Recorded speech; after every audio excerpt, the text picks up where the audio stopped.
नमस्कार दोस्तों, बहुत बहुत स्वागत है ज्योतिष और वास्तु के प्रोग्राम में। मैं हूं आपके साथ आचार्य गौरव और आज हम अपने उस लास्ट वीडियो को कंटिन्यू करते हैं जब हम सभी ग्रहों के सभी भाव हैं उन भावों के बारे में जब हम बात कर रहे थे। तो लास्ट वीडियो में मैंने आपको पंचम भाव तक बताया था कि उनसे क्या देखा जाता है, क्या क्या चीज़ें हमें समझ में आती हैं। तो आज हम बात करेंगे अगले जो भाव हैं उनके बारे में और उसके बारे से मैं आपको समझाता हूँ कि उन भावों से क्या देखा जाता है। देखिए, छठा भाव हर व्यक्ति जानता है, रोग ऋण शत्रु, रोग ऋण शत्रु, और हर किसी को यही पता है, ये तीन ही शब्द पता है, लेकिन इससे बहुत ज़्यादा है छठा भाव। आप उम्मीद भी नहीं कर सकते। इंसान को समाज में अपनी पर्सनैलिटी, अपने काम को बढ़ाने के लिए, चैलेंज को एक्सेप्ट करने के लिए कुंडली का छठा भाव देखा जाता है। उसकी जो पावर है, उसकी जो क्षमता है, वो अपने शत्रुओं पे कैसे हावी होता है, ये कुंडली का छठा भाव होता है। छठे भाव से हमारे छोटे मोटे कर्जे देखे जाते हैं, शत्रु देखे जाते हैं जो आपकी बैक बाइटिंग करते हैं। कई बार आप आगे बढ़ना चाहते हो, लोग आपकी बुराइयां करते हैं, आपसे जेलस करते हैं। कहीं ना कहीं आपको नीचा जो दिखाया जाता है वो कुंडली के छठे भाव से दिखाया जाता है। तरक्की पे हो, लोग जेलस कर रहे हैं, ये कुंडली का छठा भाव है। और अगर आप मेहनत कर रहे हो, उसके बाद भी परिणाम नहीं मिल रहे, तो कहीं ना कहीं छठा भाव आपका पीड़ित होगा।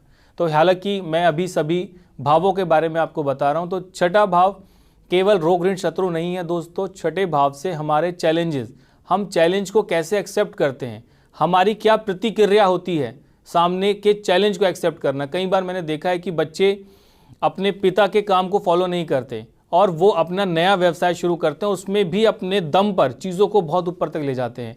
ये भी उन लोगों का छठा भाव होता है जो बहुत ज़्यादा स्ट्रांग होता है, घबराते नहीं है, डरते नहीं है। ये कुंडली का छठा भाव है। अब कुंडली का सप्तम भाव देखें तो हम सप्तम भाव से क्या देखा जाता है।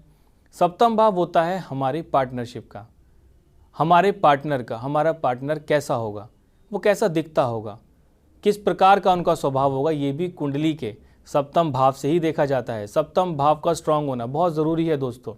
जैसे लगन का मजबूत होना ज़रूरी है, इसी प्रकार सप्तम भाव का भी बहुत मजबूत होना बहुत ज़्यादा ज़रूरी है।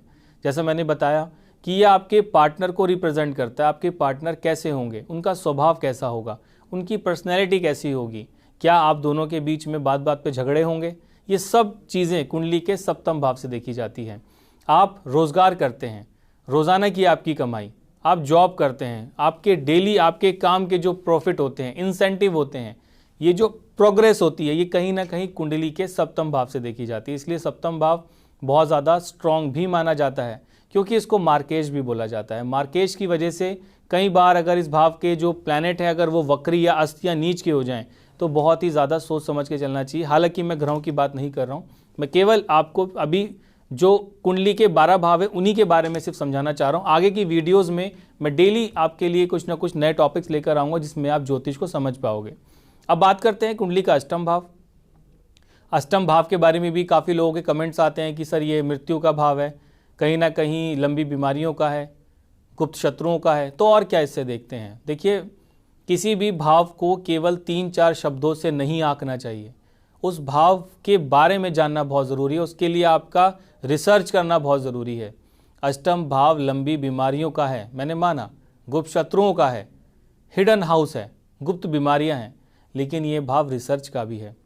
बड़े बड़े प्रोफेसर्स, बड़े बड़े ऐसे टीचर जिनकी वजह से स्कूल के अंदर उन टीचरों का बहुत अच्छा नाम है, उन प्रोफेसरों की बातें बच्चे सुनते हैं, उनकी रिसर्च को देखा जाता है, उनकी रिसर्च के टॉपिक को समझा जाता है। बड़े बड़े साइंटिस्ट, आप कभी भी उनकी कुंडली उठा के देखिएगा, उनकी कुंडली में अष्टम भाव बहुत ज़्यादा स्ट्रांग होता है, बहुत ज़्यादा उनकी कुंडली के अंदर स्ट्रांग होता है।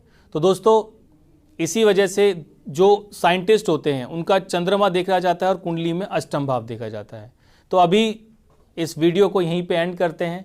अगली वीडियो में मैं कोशिश करूंगा कि आगे के जो जितने भी भाव हैं उनके बारे में आगे मैं आपको बताऊंगा। नवम भाव से शुरू करेंगे अगली वीडियो में। तब तक के लिए इजाज़त दीजिए, नमस्कार।